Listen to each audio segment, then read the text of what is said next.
Hello and welcome to SKB shots. Second test match start అవుతుంది కాన్పూర్లో and hopefully start అవ్వాలని కోరుకుందాం రేపే, ఎందుకంటే వర్ష సూచనలు కనిపిస్తూ ఉన్నాయి. అండ్ అభిషేక్ నాయర్ చెప్పాడు కూడా దట్ రేపు పొద్దున లేచేసరికి కొంచెం సన్నీ వెదర్ ఉంటే బాగుంటుంది, ఓవర్కాస్ట్ వెదర్ ఉంటే మళ్ళీ మ్యాచ్ జరుగుతుందా జరగదా అనే ఆలోచనలు ఉంటాయనే ఒక ఆస్పెక్ట్ని కూడా, ఒక మాటను కూడా వ్యక్తపరిచాడు. సో ఇండియా ఇది గెలిస్తే అఫ్కోర్స్ సిరీస్ గెలిచేస్తారు, వరల్డ్ టెస్ట్ ఛాంపియన్షిప్ పాయింట్స్ పరంగా ఆ పర్సంటేజ్ ఇంకా పెరుగుతుంది. అండ్ దానికి తోడు India will also try to look at resting Jasprit బుమ్రానేమో అన్న ఫీలింగ్. అది చేస్తారా, టీంలో కుల్దీప్ వస్తాడా, అక్షర్ వస్తాడా, కండిషన్స్ ఎలా ఉండబోతున్నాయి, ఏంటి పరిస్థితి, లెట్స్ గెట్ స్టార్ట్.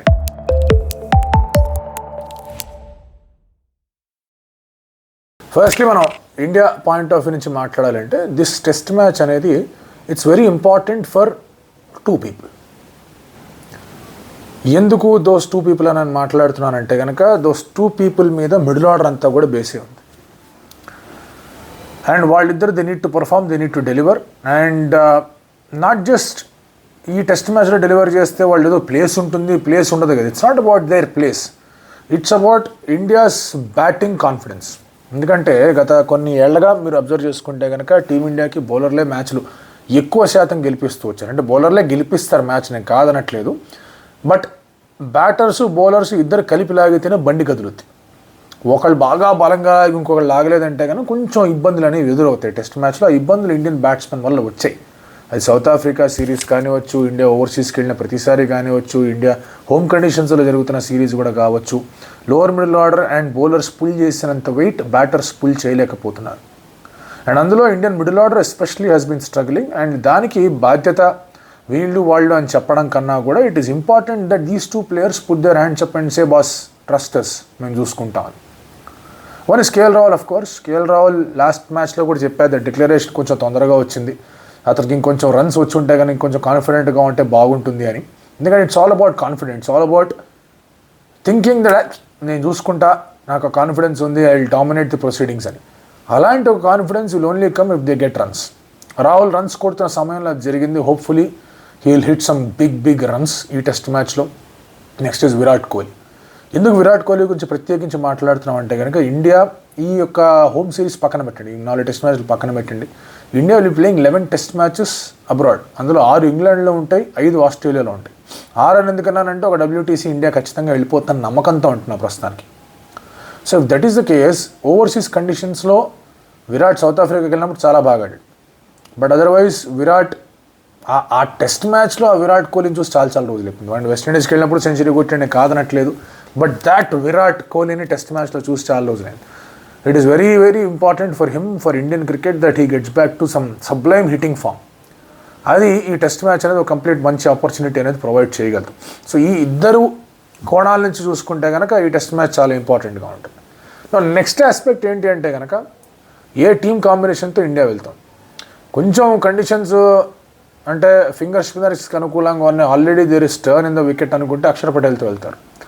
లేదు అందరు డ్రైయర్ సైడ్ ఉంది అనుకుంటే కనుక కుల్దీప్ యాదవ్తో వెళ్తారు. I don't think they will go with 3 fast bowlers. చెన్నైలో ట్రై చేశారు, 1 బౌలర్ రోజు అండర్ బౌల్డ్ ఎనీవే. 3 స్పిన్నర్లతోనే ఇండియా వెళ్దాం అనుకుంటుంది. పిచ్ కండిషన్స్ కూడా ఎంతవరకు చేంజ్ అవుతాయి, ఏంటి పరిస్థితి అనేది చూస్తారు. వెదర్ కండిషన్స్ కూడా చాలా ఇంపార్టెంటే.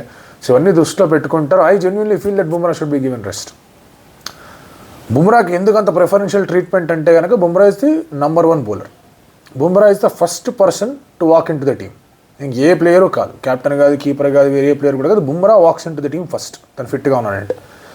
అండ్ ఇందాక అన్నట్టుగానే ఆస్ట్రేలియా సిరీస్ ఉంది, న్యూజిలాండ్తో సిరీస్ ఆడాలి, మధ్యలో T20లు కూడా ఉన్నాయి, ఇవన్నీ ఉన్నాయి కాబట్టి ఆల్రెడీ ఈ మ్యాచ్ గెలిచాం. బుమ్రా లేకపోయినా కూడా ఈ మ్యాచ్ గెలిచే అవకాశాలు కనిపిస్తున్నాయి కాబట్టి ఇట్స్ ఓకే టు రెస్ట్.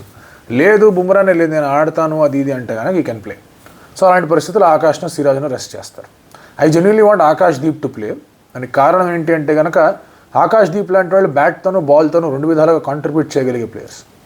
వాళ్ళు ఆస్ట్రేలియాకో ఇంగ్లాండ్కో వెళ్ళినప్పుడు ఆ థర్డ్ సిమ్మర్ కేటగిరీలో చాలా స్ట్రాంగ్గా ఉంటారు. అఫ్కోర్స్ షమీ రెడీ అవుతున్నాడు, బట్ ఎంతవరకు రెడీ ఉంటాడు ఏంటి అనేది తెలియదు. షమీ రెడీ అయ్యాడంటే కనుక 4th సీమర్గా ఆకాష్ దీప్ ఉంటాడు, ఈ కెన్ ఆల్సో బ్యాట్. సో ఆ ఒక ఆలోచన వల్ల I'm just thinking that Akash Deep ఉంటే బాగుంటుంది అని చెప్పి. So my team preferably Akshar Patel, ఎందుకంటే కొంచెం ఫింగర్ స్పిన్ ఉంటుంది, ఆల్రౌండర్ ఉంటాడు అది ఇది అని. బట్ లేదు కొంచెం డ్రై కండిషన్స్ ఉన్నాయంటే కనుక Kuldeep Yadav might get game. And Kuldeep బాగానే ఆడాడు కూడా last time England series. So ఆ ఒక ఆస్పెక్ట్ కూడా ఉంటుంది. సో ఓవరాల్ పిక్చర్ చూసుకుంటే కనుక I don't think there'll be any other changes. Sarfaraz Khan, Yash Dayal ఉండరు టీంలో, వాళ్ళు ఇరానీ ట్రాఫీ ఆడమని చెప్పేసి పంపించేస్తారు. సో మిగతా టీం అంతా కూడా సేమ్గానే ఉంటుంది. Just Akshar or Kuldeep will come in for 1 fast bowler అనేది నా feeling. Bangladesh on the other hand, వాళ్ళు యాజ్ ఎ టీమ్ వాళ్ళకి కొన్ని మంచి మూమెంట్స్ ఉన్నాయి. ఫస్ట్ టెస్ట్ మ్యాచ్లో ఫస్ట్ 2 సెషన్లోనూ 6 వికెట్లు తీశారు ఫస్ట్ డే. ఆ తర్వాత when they batted, Shakib and అలాగే లిటోన్ దాస్ మంచి పార్ట్నర్షిప్ని నెలకొల్పారు, ముందుకు తీసుకెళ్ళగలిగారు. ఆ తర్వాత మళ్ళీ సెకండ్ ఇన్నింగ్స్లో బ్యాటింగ్ చేసినప్పుడు షద్మన్ కానీ జాకిర్ కానీ మంచి స్టార్ట్లు ఇచ్చారు. నజ్ముల్ హుసేన్ షాన్తో 80 దాకా కొట్టగలిగాడు. వాళ్ళ ఇబ్బందులలో కూడా మోమినులక్ కానీ లేకపోతే ముష్ఫికుర్ కానీ లేదా లిటోన్ దాస్ కానీ పూర్తి స్థాయిలో ఆడలేకపోయారు. ఎస్పెషల్లీ లిటోన్ దాస్, ఎందుకంటే అంత కింద వస్తున్నాడు, రేర్ గార్డ్ యాక్షన్ ప్రొవైడ్ చేయాలి, మంచి ఫామ్లో కూడా ఉన్నాడు బంగ్లాదేశ్ పాకిస్తాన్తో ఆడినప్పుడు. సో అతని దగ్గర నుంచి రన్స్ రాకపోవడంతో ఇనిషియల్గా 3-4 వికెట్లు పడిపోయిన తర్వాత లిటోన్ దాస్ ఉంటాడు అన్న హోప్ అనేది వాళ్ళకి చాలా స్ట్రాంగ్ ఫీలింగ్ అనేది ఇస్తుంది. మొమెంట్ లిటోన్ దాస్ గెట్స్ అవుట్, వాళ్ళకి ఇబ్బంది. వాళ్ళ టేల్ పెద్దగా వ్యాగ్ చేసి కాంట్రిబ్యూట్ చేసే విధంగా అయితే ప్రస్తుతం కనిపించట్లేదు, ఆల్దో వాళ్ళు కూడా కొంచెం బ్యాటింగ్ ఇటు ఊపగలరు. సో ఓవరాల్ పిక్చర్ ఏంటంటే వాళ్ళ batting needs to play well. And అందులో అటు మొమినుల్ కానీ ముష్ఫికుర్ కానీ లిటోన్ కానీ ఇంకొంచెం రెస్పాన్సిబిలిటీ తీసుకొని ఆడాలి. షకీబుల్ హసన్ 2 ఇన్నింగ్స్లో తనకి స్టార్ట్స్ వచ్చాయి. ఒక దాంట్లో రివర్స్ స్వీప్ కొట్టబోయి అవుట్ అయ్యాడు, ఇంకో దాంట్లో అశ్విన్స్ బ్రిలియన్స్ వల్ల అవుట్ అయ్యాడు. సో ఆ రివర్స్ స్వీప్ అనేది అతను ఆలోచిస్తాడు, ఏందబ్బా ఇది ఇట్లా అయిందని. దానికి తోడు షకీబుల్ హసన్ ఒక అనౌన్స్మెంట్ చేశాడు, ఐఎమ్ రిటైరింగ్ ఫ్రమ్ క్రికెట్ అన్నాడు. T20 నా పని అయిపోయింది, నేను రిటైర్ అయిపోయాను. టెస్ట్ మ్యాచ్ కూడా బంగ్లాదేశ్ హోమ్ సిరీస్ ఒకటి ఉంది, సౌత్ ఆఫ్రికా వస్తున్నట్టుంది వాళ్ళ దగ్గరికి, అక్కడ దాంతో రిటైర్ అయిపోతాడు ప్రొవైడెడ్ కండిషన్స్ ఆర్ సేఫ్ అన్నాడు. సో ఆ సిరీస్ జరుగుతుందా జరగదా కూడా తెలియని పరిస్థితిలో ఉంది, బికాస్ బంగ్లాదేశ్లో అంతా కూడా రచ్చరంబోలా జరిగిపోతుంది. సో ఒకవేళ ఆ సిరీస్ జరగలేదంటే it might well be his last match. And he's been a terrific contributor Shakibul Hasan బంగ్లాదేశ్కి. అండ్ వరల్డ్ ఆల్రౌండర్స్లోనే టాప్ కంటెండర్స్లో ఉన్నాడు షకీబుల్ హసన్, అందులో ఎటువంటి సందేహం లేదు. 2019 వరల్డ్ కప్లో దాదాపు 500 పరుగుల దాకా స్కోర్ చేశాడు, వికెట్లు తీశాడు. బంగ్లాదేశ్కి లాంగ్ సర్వింగ్ క్రికెటర్గా ఉన్నాడు. ప్రతి ఒక్క లీగ్లో కూడా T20 లీగ్లో కూడా ఇంపార్టెంట్ ప్లేయర్గా ఉన్నాడు. బంగ్లాదేశ్ ఇన్ఫ్యాక్ట్ వాళ్ళ పొలిటీషియన్స్, వాళ్ళ ఫార్మర్ పిఎం కూడా రిక్వెస్ట్ చేసేవాళ్ళు, వచ్చి ఆడినైనా అని చెప్పి, లేదంటే అమెరికా వెళ్ళిపోతానేవాడు. సో అలాంటి ఒక రెస్పెక్ట్ ఉంది షకీబుల్ హసన్. గాల్లో కొంచెం పిచ్ మీద ఆశలు వేసినా కూడా there is a lot of respect that he has. So probably తను కూడా ఇండియాకి అగేన్స్ట్గా ఆడుతున్నారు, సో ఎంతో కొంత కాంట్రిబ్యూషన్ చేసి వెళ్ళాలని కోరుకుంటాడు. బంగ్లాదేశ్ బౌలింగ్ చూస్తే తైజుల్ కానివ్వండి, రాణా కానివ్వండి, తష్కిన్ కానివ్వండి, వీళ్ళందరూ దే డన్ వెల్. పాయింట్ ఏంటంటే కనుక మీకు ఫస్ట్ ఇన్నింగ్స్లో ఎప్పుడైతే అశ్విన్ జడేజా పార్ట్నర్షిప్ 199 పార్ట్నర్షిప్ ఏదైతే ముందుకు తీసుకెళ్ళిపోయిందో అక్కడి నుంచి there was no way that they could come back. So అలాంటిది 199 కాకుండా ఇండియా వెన్ 144 for 6 ఒక 200కి ఆల్అౌట్ చేసి ఉంటే things would have been different.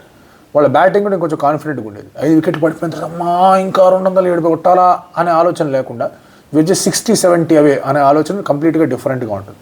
So అది వాళ్ళు సెట్ చేసుకోవాలి. అంతకన్నా ఎక్కువ వాళ్ళ batting has always let them down against India. Especially last test చాలా పెద్ద మార్జిన్తో ఓడిపోయారు.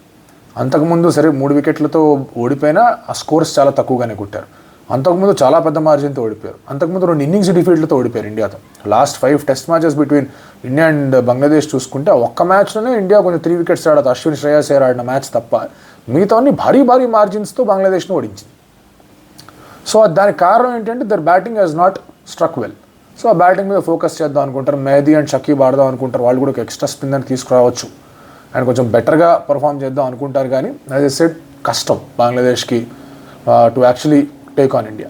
అరే వర్షం పడకుండా ఉండి ఓవర్కాస్ట్ కండిషన్స్ లేకుండా ఉంటే కనుక it will be a very good surface to bat. లేదంటే కొంచెం యాజ్ యూజువల్గా స్టార్టింగ్ 2-3 గంటల బాల్ కొంచెం బౌలర్స్కి ఫేవర్గా కూడా ఉండొచ్చు. అండ్ యాజ్ ఐ సెడ్ ఈ టెస్ట్ మ్యాచ్లో లైక్ ఎవరాడినా కూడా వీళ్ళు అప్రిషియేట్, అందులో ఎటువంటి సందేహం లేదు. Team's victory is more important. But ఇందాక అన్నట్టుగానే కోహ్లీ అండ్ రాహుల్ వీళ్ళిద్దరు కనుక ఆడగలిగితే India will be very happy. గెలుపు మాత్రం కాదు, దట్ ఎవ్రీబడి ఈస్ కాంట్రిబ్యూటింగ్ అనే ఒక ఆలోచనతో they will all be happy. So let us see how things go. ఎందుకంటే Rishabh has been phenomenal. Shubman Gill బాగా ఆడాడు, సెకండ్ ఇన్నింగ్స్లో బాగా ఆడుతున్నారు, ఫస్ట్ ఇన్నింగ్స్లో కూడా బాగా ఆడాలని కోరుకుంటారు. Jaiswal has done well, Jadeja has done well. Rohit సరే లాస్ట్ మ్యాచ్లో సరిగా చేయలేదు, బట్ ఇంగ్లాండ్ సిరీస్లో బాగానే ఆడాడు అండ్ ఈ can play really well. Test మ్యాచ్లో అది ఒక టచ్లోకి వచ్చేస్తాడనే ఫీలింగ్లోనే ఉన్నాం. అండ్ అతను యాజ్ ఆఫ్ అంత పెద్ద కన్సర్న్ కాదు, అంత పెద్ద ఇబ్బంది కూడా కాదు. ఎందుకంటే ఓపెనర్గా ఉన్నప్పుడు you definitely have your chances, you play well, you get there. But middle ఆర్డర్లో ఉన్నప్పుడు మాత్రం ఇంకొంచెం అదనంగా మీరు ఫామ్లో ఉండడం చాలా ఇంపార్టెంట్. ఆ దృష్టిలోనే వాళ్ళిద్దరి పేర్లు చెప్పాను అక్కడ. సో మీరేమనుకుంటున్నారు?